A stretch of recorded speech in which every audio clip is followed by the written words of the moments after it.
Hello, everyone, and welcome back to the Hammer Territory Podcast. This is episode 268. I am your host, Brad Rowland, coming to you on a Tuesday evening. It's probably going to be Wednesday morning by the time the show is over, and I'm joined this evening by Stephen Tolbert. Stephen, let's be honest with our audience. The game is still happening right now. It is 0-0 in the 10th inning, but we are going to record because, look, there was a 2-hour rain delay, and it's extra innings, and it's Tuesday, so we're recording. How are you? What's up, buddy? Yeah, not only is it a 2-hour rain delay, it's game 2 of the day. So, Correct. it's been a long day for us. It's been a long day for those players too. I can't imagine much things worse than a rain delay in game 2 of a doubleheader in September of a lost season.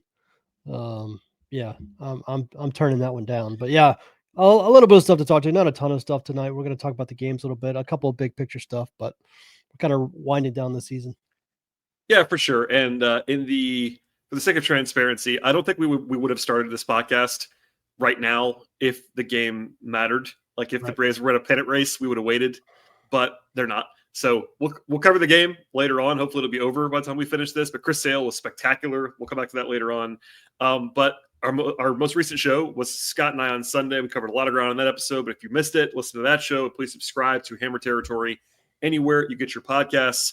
We did reference on that show the Braves had lost 5 consecutive series at that point.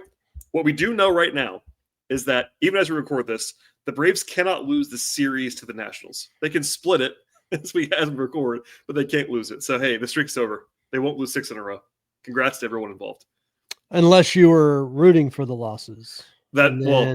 Yes. Apologies. It's been a very rough week for the Take-a-thon crowd because they won Sunday and then they won the first 2 games of this series. But as you said, plenty to get to.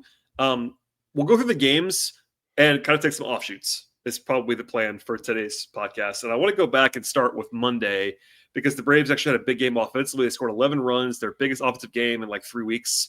And it was not only Matt Olson. In fact, Drake Baldwin homered, Ronald Acuna homered in the game. But Matt Olson had been on an absolute tear. So let's start there. He homered in 4 straight games. He has not homered in the second game today. Actually, the Braves are not leading today's game, by the way. I'm not sure if you saw that, Steven. But yeah. So Drake Baldwin. Matt Olson homered in 4 straight games. And also, I think you added this on Twitter, and I know we were in the building for one of these on Friday, collectively, the 2 of us.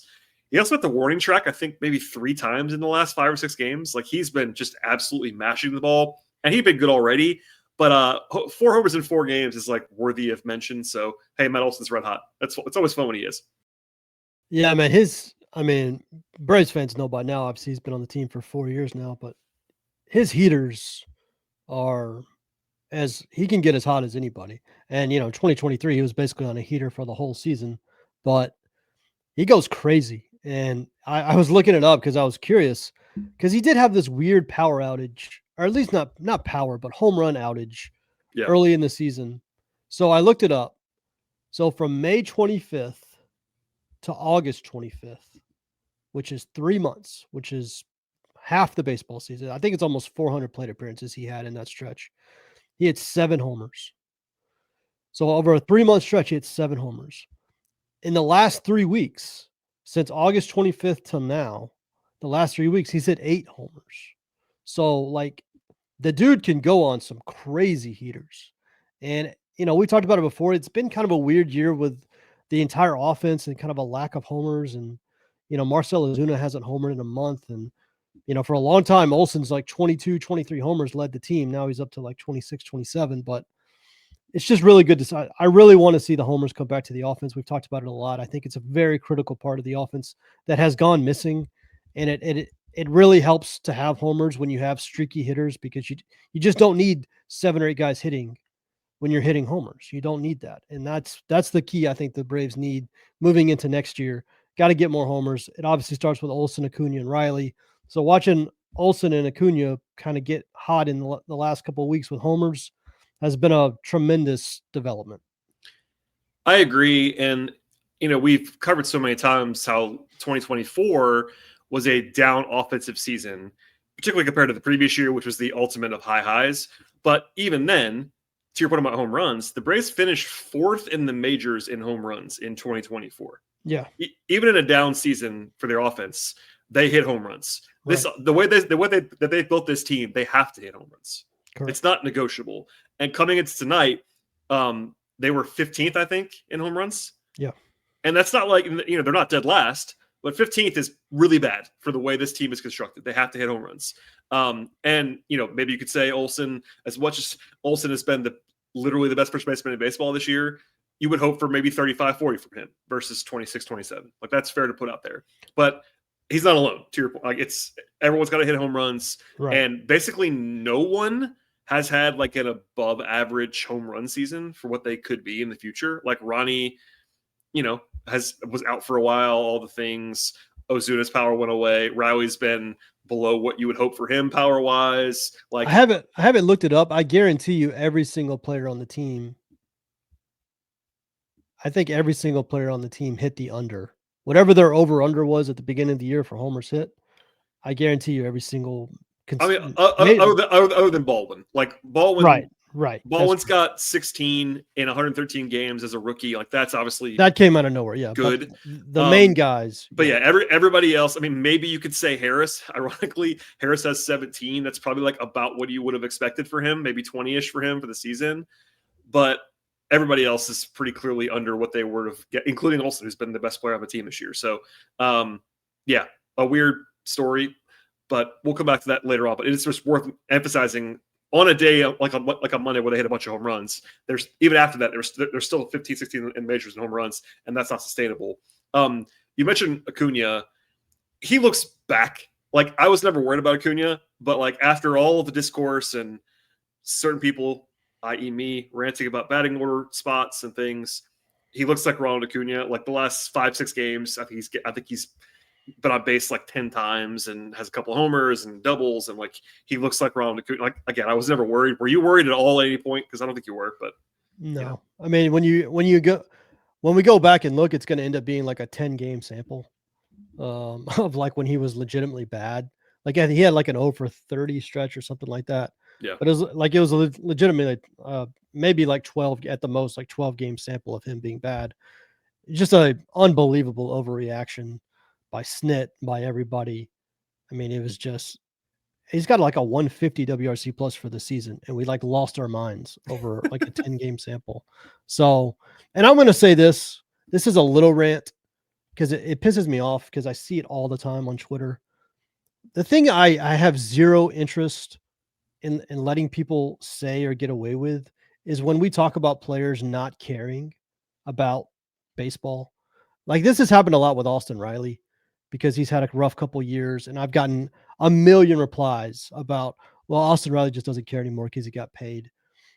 I don't want to hear that. I got a bunch with Acuna, like the season's over, he just doesn't care anymore. Like, these guys are professional athletes, and when you talk about them not caring, you're talking about their character. You're talking about like the kind of people they are. And that stuff, like we will talk about performance all day. I think that's fair game. But when you start getting into like player X doesn't care anymore, player Y is, he's checked out, that stuff is out of bounds. Because now you're getting into like the character of the person. And I get really sick of that stuff. And it was going crazy with Acuna, with Riley, with Michael Harris. Like, we'll talk about production and performance on the field all day, but I have zero interest in having any conversation about player X just doesn't care anymore, because that's nonsense. I'm with you. I mean, the only way I'd even ever approach something like that is if you were like working off of reporting that was being done. Yeah, you better have something like real substantial. You better have some. It. Yeah, exactly. It's not like just watching a guy on TV and deciding he doesn't care one day. Like, that's kind of silly. It does happen. It always will, I think, happen. But you're right. I mean, the Ryan's particularly a funny one because by everyone's accounts who knows the guy, he like lives and breathes baseball. This is the guy who like is taking BP like in November. Like he doesn't take time off. Like little league field in like Venezuela. Like he spends his entire life on baseball fields. Right. The guy just loves to play baseball and hit, and it's a really funny one. This is not, every once in a while you get a guy like doesn't love baseball. And that kind of tells you that. Like Anthony Rendon is the one everyone always points to because he kind of like admits that he doesn't like baseball. Right. But that's him saying it out loud. Right. Like, he said it. That's why we know, because he said it. Everybody, the baseline assumption should always be that these guys really like what they do because they're professional athletes and they will be invested. So, and not only you're that, right. I think some of the Braves' problems the last 2 years on offense is that they care so much. I think they've gotten in their heads. Like Kevin Seitzer talked about this when he left. He was like, they all got in their heads. They want to do it so badly that they became a mental thing. And like, I'll have a conversation about Braves players caring too much. I will not have a conversation about any of them not caring. I think that's nonsense.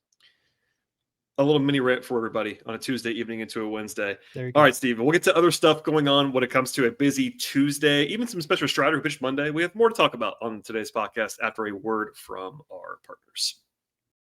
Football is back, and so is your shot at big wins.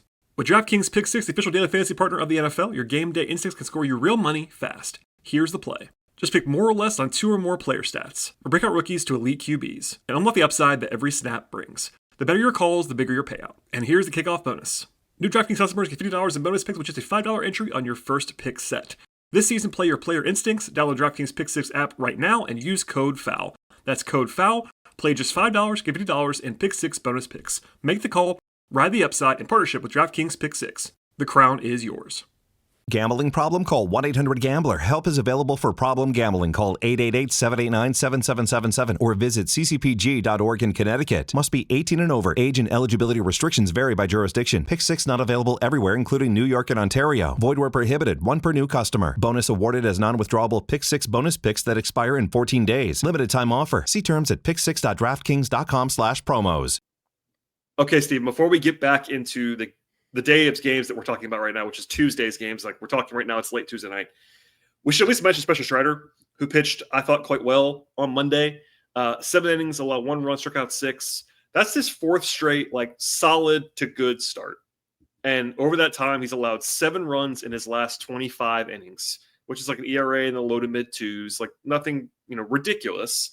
But after like some panic, we'll use that word, about Strider, he's not suddenly throwing 100 again. That's not happening. But you're seeing some little shifts, little adjustments, and he has figured it out, at least in the short term. Another guy that I wasn't worried about, but I think there was more concern and reasonable concern about Strider. It's not all fixed now, but 4 starts in a row where he's at least competitive or better is a good sign, it feels like. It's definitely better than the alternative. Yeah. So you always, especially with a guy who very clearly needs to make adjustments, watching him make adjustments and then having success off of those adjustments is a big deal. I don't know how many of these minor adjustments he's made are going to be part of his game in 2026. I think he's going to get to the offseason, and that's where he's going to do a majority of his work. But yeah, it's just good to see him have any sort of success. Sean and I have talked about it a bunch about how he's changed his pitch mix, from a 60% fastball usage guy down at some points down to like a 35% fastball usage guy, a lot more sliders, a lot more curveballs, more changeups. He's having to pitch a little more than he's ever had to, than a lot of guys have to when they throw 100. So yeah, it's just good to see, and get him healthy to the offseason, of course. Let him get a full offseason of working out, building up strength, see if velocity comes back. And then if it doesn't come back, what are his long-term answers for 2026? Matt Olson, Triples just now. triple. Matt Olson, bases loaded triple. Yeah, yes, you're hearing that right. If you missed the game because it was so late tonight, Matt Olson just had a bases loaded triple in the 10th inning. Matt Olson's not fast, everybody. But yeah, Strider, good signs. We'll see how it looks. But this is a guy who, speaking of, we talked about like guys caring. He cares a lot. He'll be in the lab all winter. I am pretty confident that he'll figure it out and be in good shape. All right, to Tuesday and some takeaways from today's doubleheader. Profar homered again. We talked about Baldwin. Let's talk about Baldwin for a second.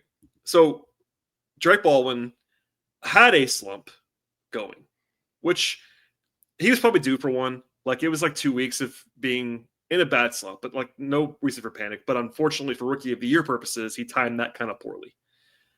He kind of broke out of it the last couple of days. He had 3 hits and a homer on Monday. He had a pinch hit double that scored a run tonight, etc. He's been good now the last couple of days and obviously having a great season. As we started recording, however, Drake was the biggest underdog he had been in the betting market for Rookie of the Year in several weeks. Our friends at DraftKings have Cade Horton, at least as of 5 minutes ago, at minus 280, which is a pretty big favorite. Nothing crazy, but it's been more of a coin flip in the market for like a long time now. And now Horton is like the favorite. And that's mostly to do with Horton, which you pointed out to me. So I'll throw it to you. But Baldwin, nothing he really did wrong other than having a mini slump, but he might have to like kind of go nuts or gets one blow up or something from Horton. Because right now, I think if the voting closed today, he might be in some trouble. Yeah, I mean, you just got to give credit. I mean, Cade Horton has given up. He's pitched 60 innings, I think, in the second half and given up 6 earned runs for a team that's in a playoff spot. And like, these are big innings. And so they're, under a microscope, and, they don't have the Cubs don't have like your traditional, like front line starting pitching that a lot of playoff teams have. Like, they're doing it with kind of guts and relatively new guys. And he's just been awesome. And Drake did go into a slump for about 2 weeks. It's hard to call it a slump with just like Acuna. Like, 2 weeks is hard to call a slump. It's baseball. It's going to happen. But when you're in a neck and neck Rookie of the Year race with a dude who's basically been shoving since the All-Star break, that 2 weeks literally might be the difference. And obviously he had he's had a good series in Washington, but it would be nice if Cade Horton could go out and maybe have some stinkers. At least have one at some point. Because like it is frustrating, especially as a process-driven podcast that we tend to be. Like, Cade Horton's FIP is like 4. Yeah. Like, I don't think Cade Horton, with due respect to him, is like the level of pitcher that should be carrying a 2.6 ERA. His fundamentals don't indicate that. But for Rookie of the Year purposes, that doesn't matter. Like, maybe for some voters it might matter, but on the whole, I think people are going to see right now he has a 2.6 ERA on a good team. Drake Baldwin, at least for some voters, could be punished some by the Braves being bad. I find that very, very silly for almost any award, but especially Rookie of the Year. It's like, what's he supposed to do to fix that? But you know how this works, Steven. Like, some voter somewhere is like, well, this guy's on a playoff team. Check the box for Cade Horton. So it's still relatively close. It's not like it's over.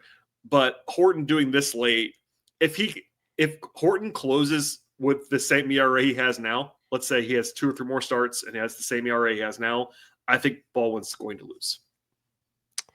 Yeah, and listen, there's only 10 games, 11 or 10 or 11 games. I think it'll probably be 2 more starts for Horton. So he only has 2 more starts. So, and I haven't looked at their schedule. I think they have the Mets at some point. But yeah, I was so geared up to talk about the Mets on Sunday with Scott, and they finally won the game that day. They were on this massive losing streak, and I was like, oh, it was on my notes, and then they won, so I didn't bring it up. It's been fun to sweat the Mets recently. And the Giants lost, and the Mets won. So yeah, that sucked. But I think the Cubs I think the Mets still have to play the Cubs. I might have the only reason why it's not, maybe without going crazy in this, the Cubs playoff odds are like 99.9%, like they're in. Yeah. So they may not have to be pedal to the metal down the stretch, but you would think it's probably still 2 starts for Cade Horton.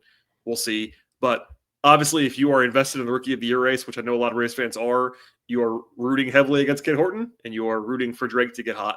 And he showed Drake's starting to show a little bit of a hot streak right now, potentially going on last 2 days.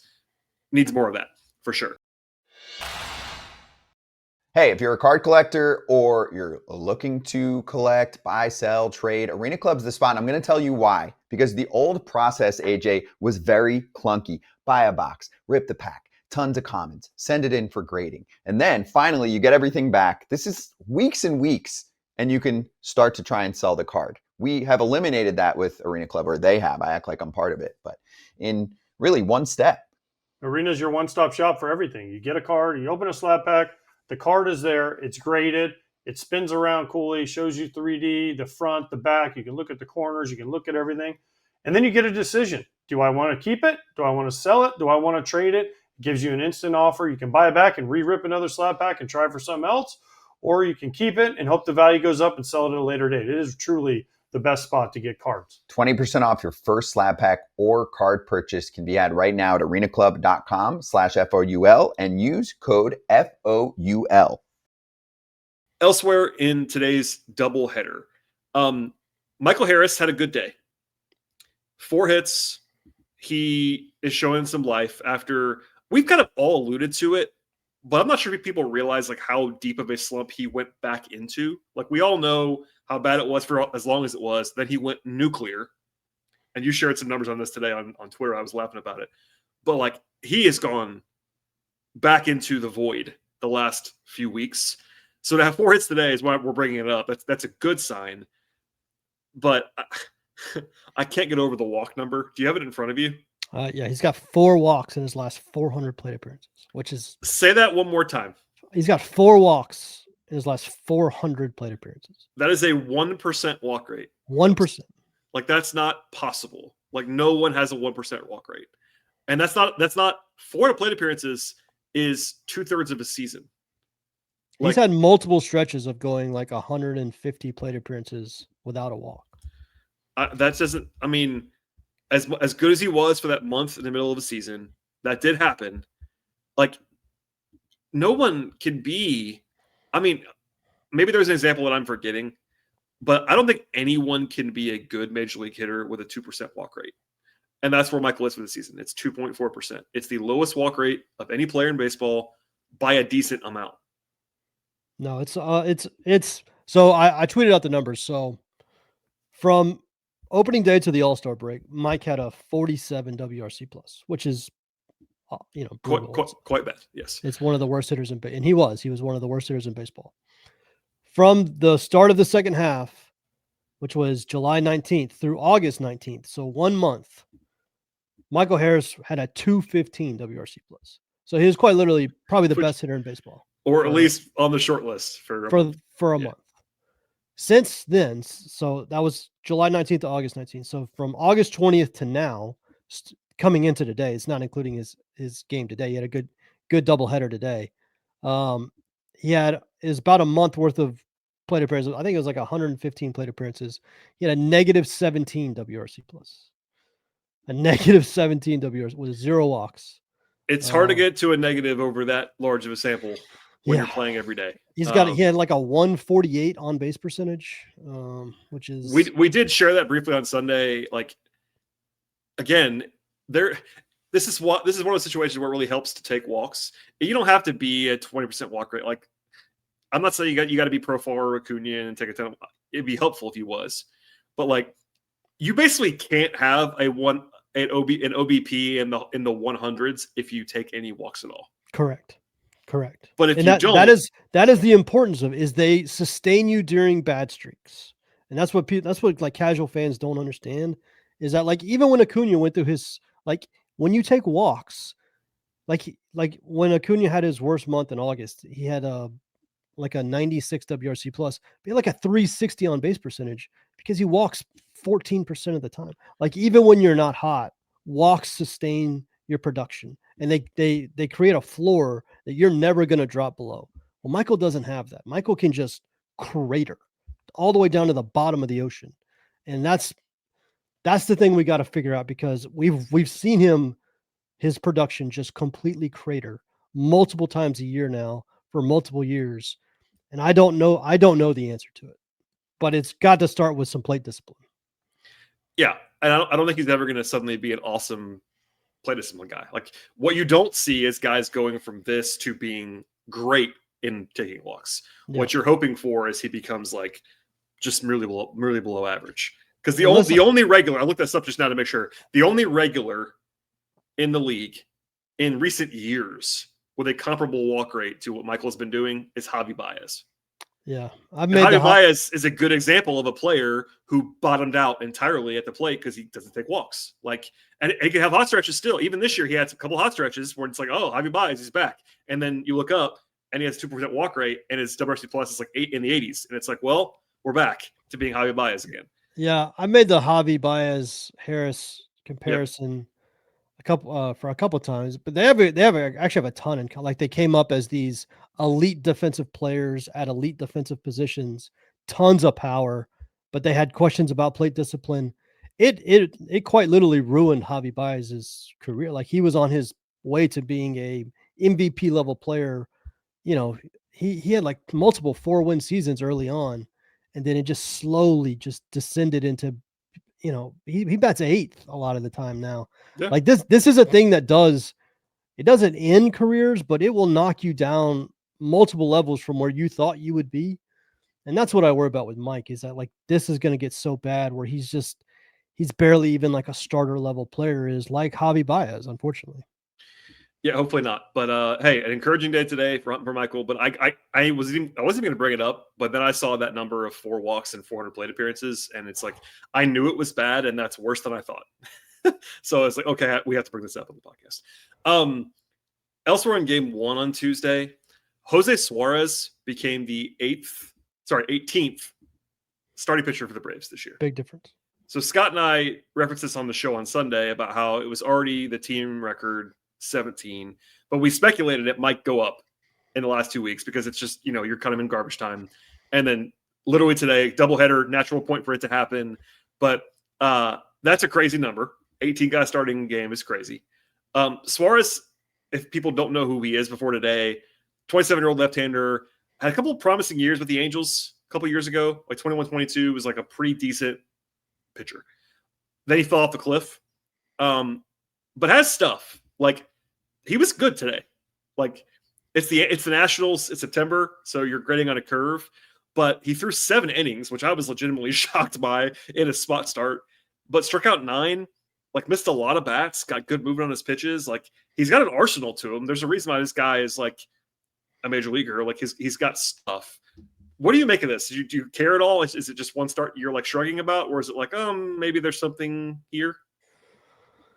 This is what the Braves should have been doing. And they have kind of. They did it with some veterans that have zero upside, but like they should be taking guys like this. And they did it with Wentz, and I think it's worked out decently well. We're like guys who still have room to be better.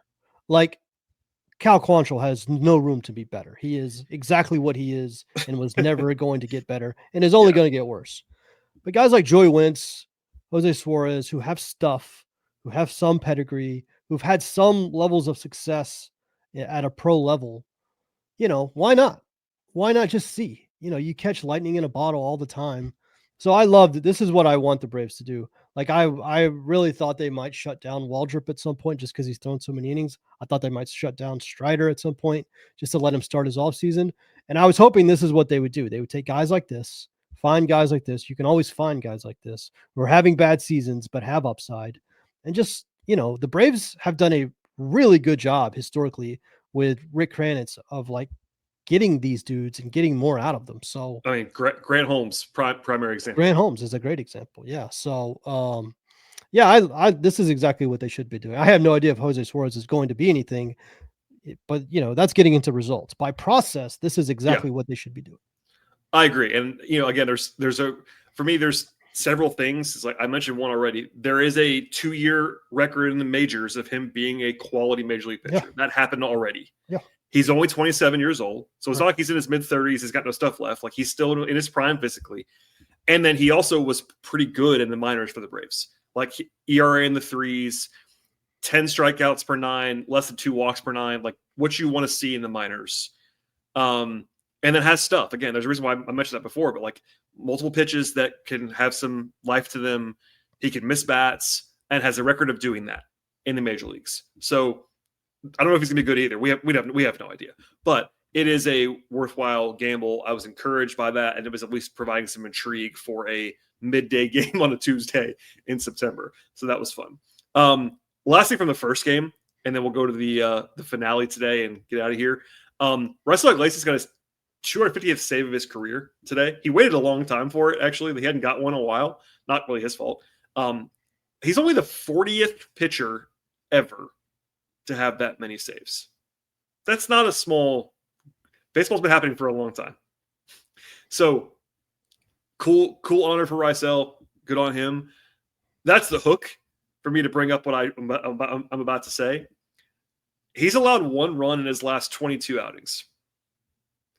He has been ridiculous for a while. I know what happened in April and May. I understand, everybody. I'm not saying otherwise. It was quite bad for a long time. I understand. But he has pretty convincingly been a top 5 reliever in baseball now for like 3.5 months. What do you make of that? Do you care? I mean, I've asked Scott this. I don't know if you and I talked about this. Like, do you want to bring Russell back? Like, because I mean, he's pitching like Russell Iglesias now. Again, I know he's on the older side. He's a free agent, all those things. But like, when you're this good for this long, and they didn't trade him, which we all know and covered ad nauseum, but they didn't trade him, so the relationship's still there, and it's kind of the natural question is like, all right, what now? Because he's been so good. Yeah, I mean, listen, the Braves don't have a closer that we know of that's on the roster for next year. Now, any of the internal guys they do have could probably be bumped. But in terms of like a proven closer, the Braves currently do not have one of those on the roster for 2026. So if you want to bring Rosso Iglesias back, for me, it's all going to be contract driven. Like, what are you giving him? What does he need? What is he asking for? He's 35 years old. He's a reliever. Like, I have some limits on what I would be interested in doing there, but you got to have I mean, even in the modernized version of baseball, teams use closers. Like if you had asked me 10 years ago, if like official closers would still be around, I would have said no. But that's one of those like traditional positions that is really held on. Like even the most analytical teams in baseball have proven closers, like guys who are the set closer for save situations. And I don't know why that's still around in baseball, but it is, and teams value it. So I have no problem bringing Russell back. I cannot believe they didn't trade him. I can't believe some team didn't offer something. I'm still pissed. I don't think the Braves were willing to eat the money. That still annoys the hell out of me. But I mean, to your point, like, imagine how good he's been. Like, he would be helping a playoff team, right? I can't believe somebody didn't offer to pay that salary. Like, that's crazy. Like, somebody should have. There are plenty of teams with bad bullpens that are kicking themselves for not getting Rossio Iglesias. That's 100% a fact. But yeah, I have no problem bringing him back. If you had started the season on, June 1st, he'd be a top 5 reliever in baseball. If you go back to even if you go full season, and we covered it ad nauseum day by day when he was struggling early in the year, even if you include all of that, now he has a 3.5 ERA for the season. And like 10 strikeouts per 9, less than 2 walks per 9. Like, even when you include everything, it's still like been a fine overall season. And if you take off the first month and a half, it's an elite season. And it's crazy. Even that month and a half, he just lost his slider. Like, he just lost feel. He could not throw a slider. He would hang it every time. It was really hard to watch at times. Yeah. Like, it was 100%. But he hadn't lost, like, his velocity was still good. The location was still good. He just could not throw a slider without hanging in the middle of the plate. He finally ditched the slider, and he looked like Rosso Iglesias again. It's absolutely true. All right, Stephen, we'll get to game 2 on Tuesday. A little bit of a look ahead to Wednesday and more after a word from our partners.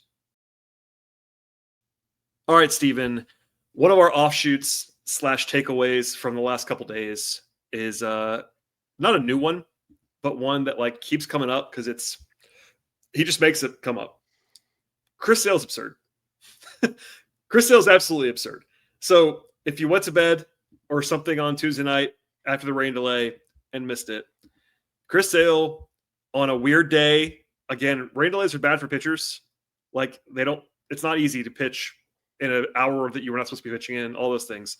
Chris Sale goes out there on the road, weather delay, etc., and throws 8 innings, allows 3 hits, no walks, no runs, 9 strikeouts. Water is wet. Chris Sale is absurd. And another guy who had kind of a rough start, not like Rysell. Like, I can't believe that people were doing the "is Chris Sale washed" thing in April. Even then, we were laughing about that on the podcast. To our credit, I think. But Chris, you look up now, and Chris Sale's ERA is 2.3 for the season. Like, if he hadn't gotten hurt, he might win the Cy Young again. Like, that's how good he's been. He's been absurd.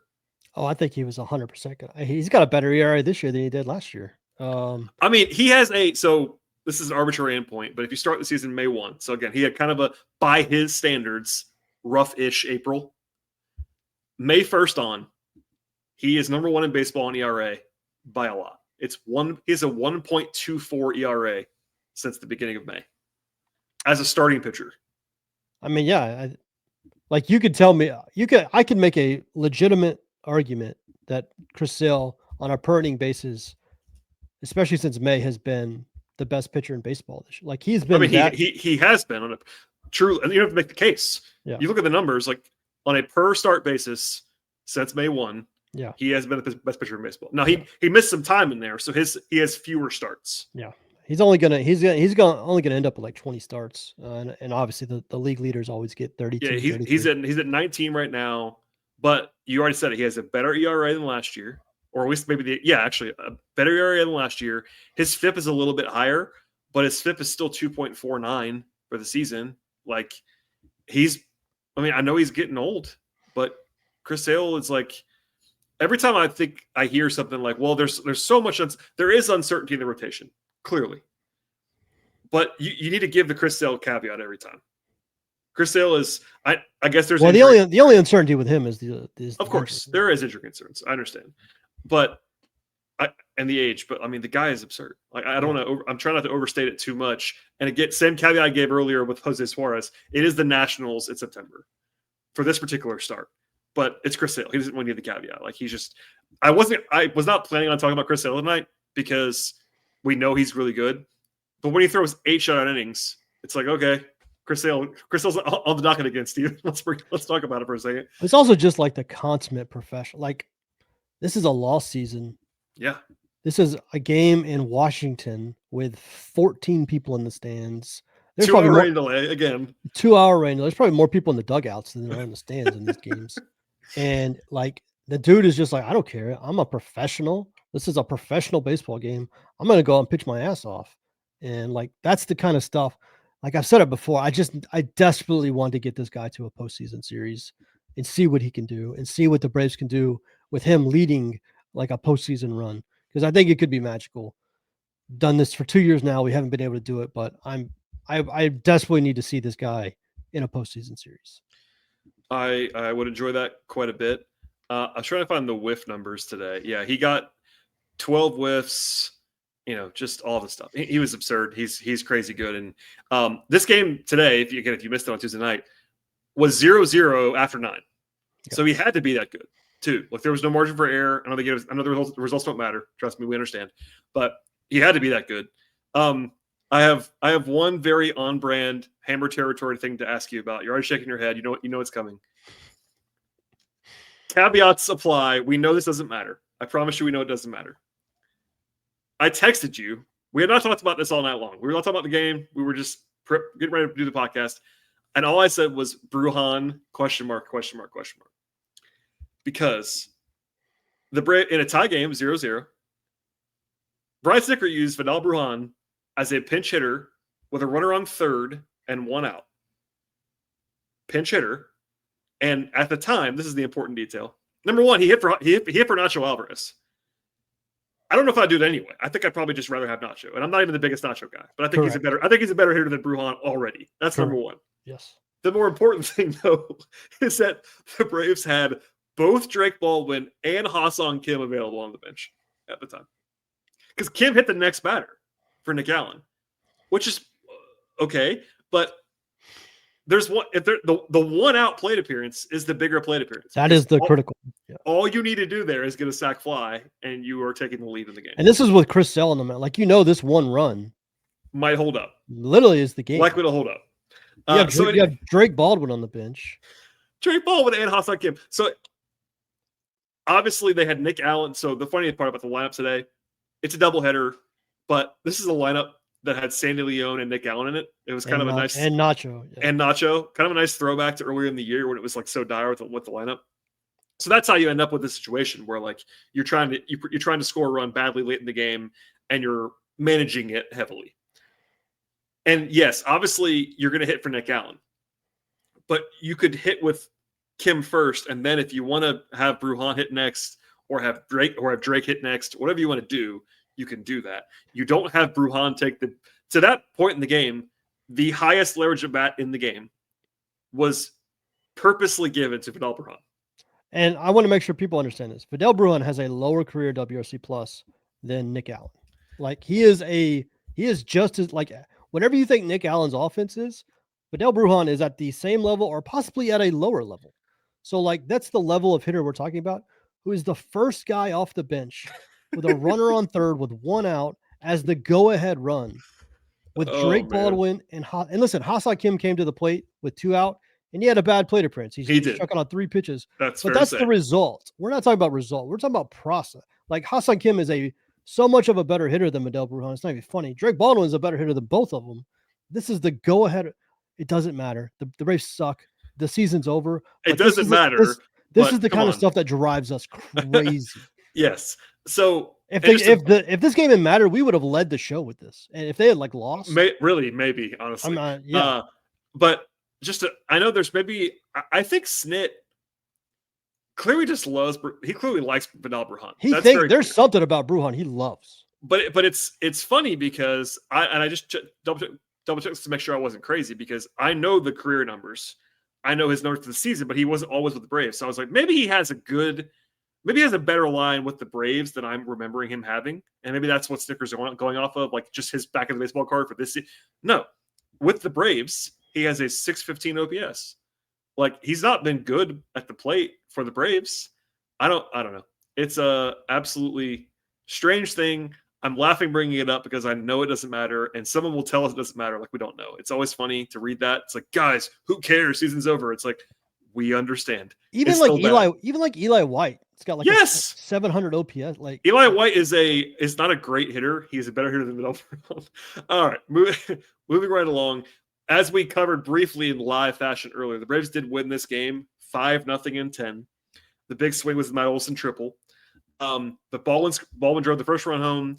The Braves have now won 4 games in a row because they won this game. So if you are a Take-a-thon observer, the Braves' chances to be second in the lottery are basically none now, because the Pirates, they now have 4 wins in the Pirates, I think.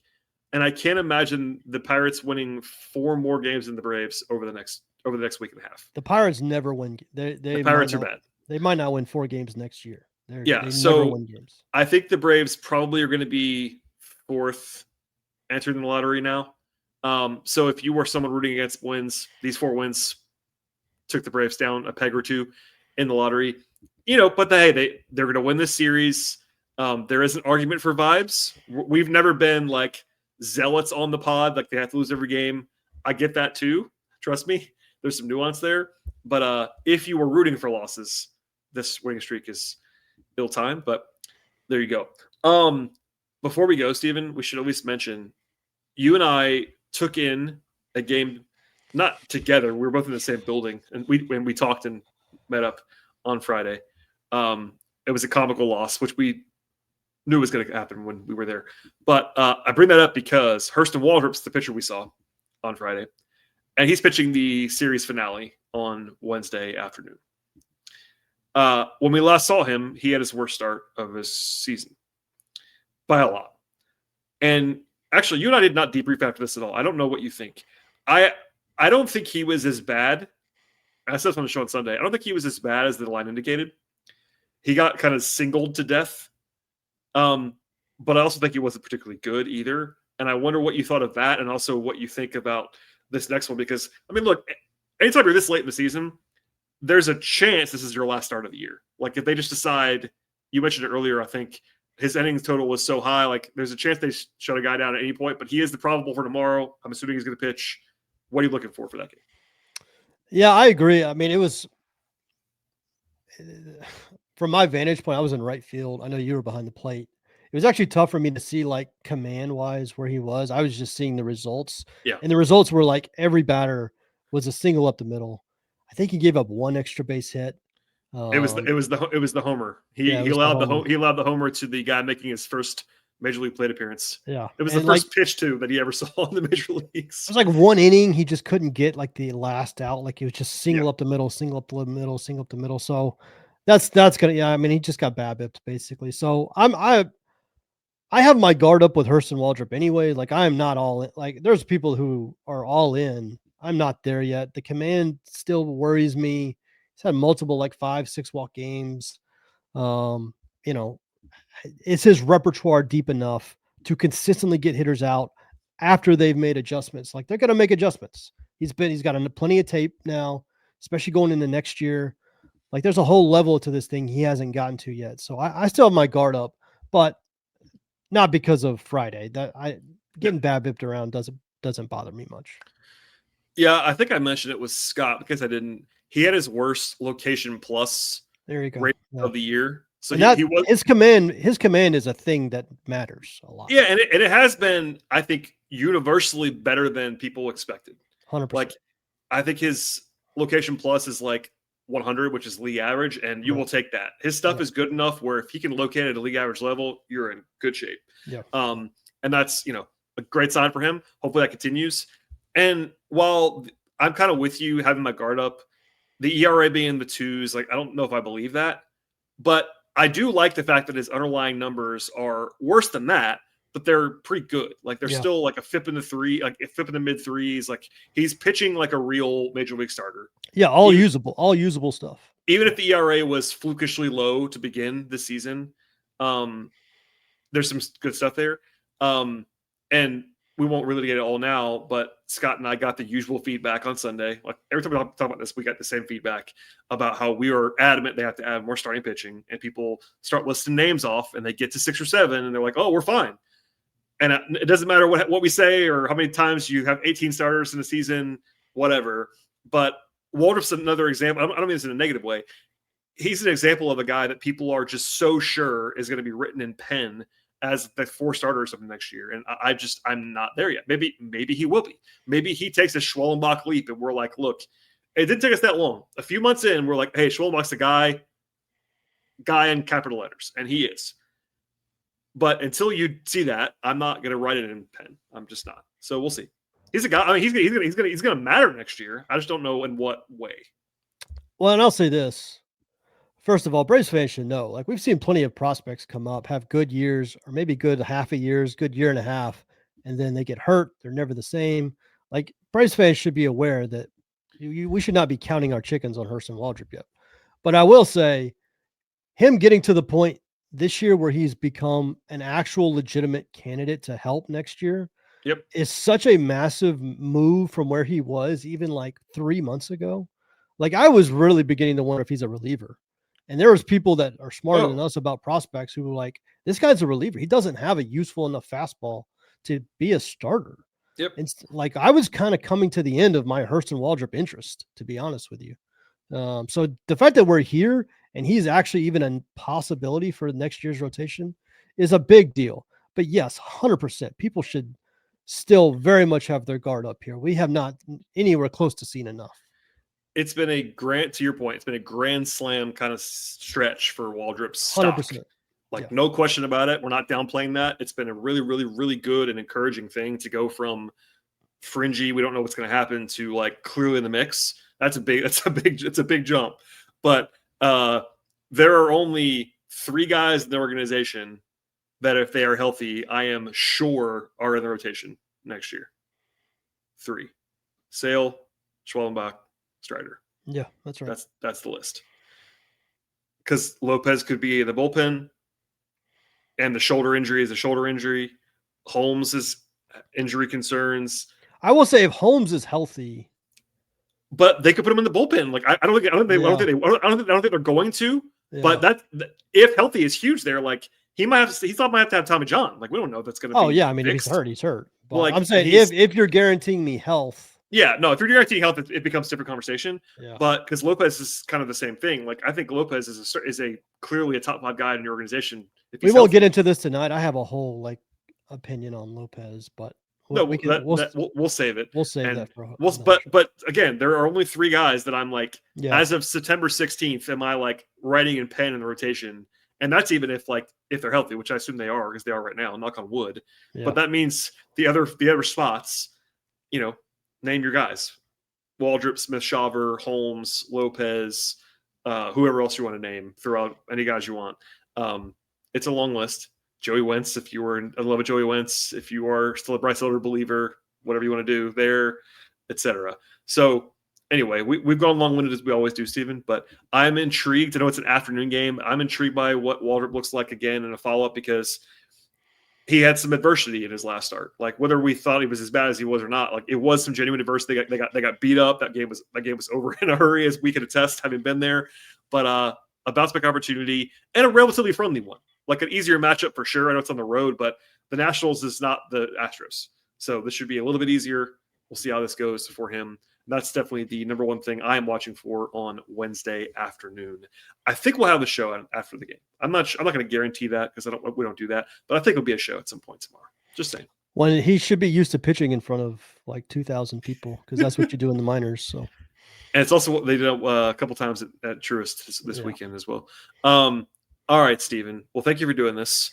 People should be following your musings on social media. You are at @B_outliers. Is that correct? That's right. Yeah. You can follow me. Listen, the season's coming to an end. Obviously, what I kind of built my account on was live tweeting games. We're not going to be live tweeting many games much more. And obviously, the season has gone in the tank. So I can't say that I've been live tweeting a bunch. But if you do want to come and follow, we do talk about the Braves a lot. If you care about the Falcons or college football, college basketball is about to start up. Probably my second favorite sport. So if you, you do support a basketball school. So. I do. And we're a full-on basketball school now. That just so everybody knows, that wasn't a serious comment. People are gonna be mad at me. I'm not in the Stephen versus Sean wars in the SEC. I stay out of this. Sean's not. By the way, Sean's also not ducking Stephen. I'm sure that was probably. He's 100% ducking. No. Sean is under the weather a bit. Hopefully, Sean comes back as soon as tomorrow. We'll see how Sean feels. But I can't talk anything. I can't say anything to Sean about losing to Georgia because Bama's about to go play Georgia. We're gonna get destroyed. So. I just look forward to the first public interaction between the two of you on a podcast. It's always entertaining, and then I'm also privy to the occasional private interaction, which are even funnier, generally speaking, and there are less things being withheld in the private space than there are. Oh, if our private stuff ever got out, we would be canceled immediately. All right, Stephen. Thank you for doing this. As for everybody else, please subscribe to Hammer Territory. Follow Stephen. Follow me if you want to about Braves and other things. And we'll see everybody next time.